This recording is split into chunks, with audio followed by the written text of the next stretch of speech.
Bonjour et bienvenue à cette interview d'Oxford University Press avec Valérie Besnard.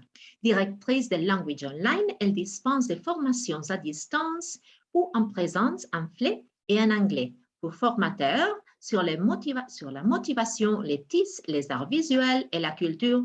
Et aujourd'hui, elle est ici avec nous pour parler des situations d'apprentissage et la LOMLOE. Bonjour Valérie, c'est un plaisir d'être ici avec vous. Bonjour Monse, merci de m'avoir invitée. Alors, la LOMLOE. La LOMLOE prévoit des séquences d'apprentissage basées sur une situation problème. Qu'est-ce qu'une situation de problème? Une situation problème, c'est une question que l'on va poser en début de séquence à nos élèves. Une situation problème, c'est un manque à combler. Pour combler ce manque, on va amener les élèves à réfléchir, on va amener les élèves à travailler en groupe, à collaborer et à émettre des hypothèses.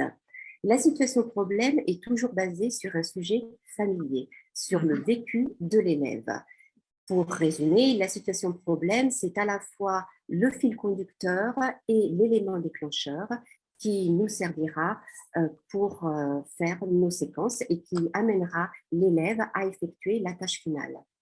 Donc voilà ce qu'est une situation problème. Alors, pouvez-vous donner un exemple de situation de problème pour le primaire, le secondaire, les bacheliers? Bien sûr, en primaire, on pourrait envisager une situation problème autour de la question suivante: à quoi ressemble une journée type d'école en France? Donc, au niveau des contenus, les élèves pourront travailler les contenus de l'école, de matières, etc., ou le comparatif. En secondaire, ils pourront travailler autour d'une situation problème telle que objectif zéro déchet, comment faire? Ici, les contenus seront différents. On travaillera l'alimentation, le recyclage, l'environnement. Et en bachelière, on pourrait envisager une situation de problème autour de l'art et de la culture et comment amener les personnes qui n'ont pas accès au musée à l'art et à la culture. Voilà 3 types de situations de problèmes différentes. En bachelière, évidemment, on amènera les élèves à argumenter et à exprimer leur opinion. D'accord, merci beaucoup. Il semble que cela fait référence à l'interdisciplinarité. La LOMLOE encourageait donc les enseignants à collaborer autour des projets communs. Bien sûr, si on reprend la situation de problème de secondaire que j'ai donnée tout à l'heure, objectif zéro déchet, comment faire, on pourrait très bien envisager un travail commun avec le professeur de sciences ou le professeur de technologie. En ce qui concerne la troisième problématique, on pourrait très bien envisager un travail, une collaboration avec le professeur de musique, le professeur d'art visuel et le professeur de technologie, si par exemple on veut mettre en place un musée virtuel.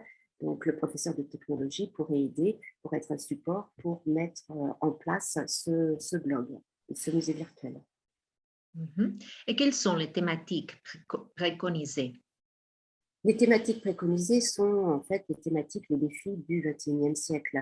On pourra aborder les thématiques telles que l'environnement, l'interculturalité, la multiculturalité, la diversité, l'inclusion, le vivre ensemble. Ce genre de thématiques seront à aborder au cours de situations d'apprentissage, au cours de ces séquences.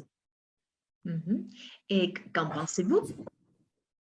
Je pense que c'est un très bon axe pour travailler les langues en classe, puisqu'on ne travaille pas simplement le linguistique, mais on va travailler, on ne travaille pas simplement le linguistique et le culturel, mais on va aussi travailler tout ce qui est extra-linguistique.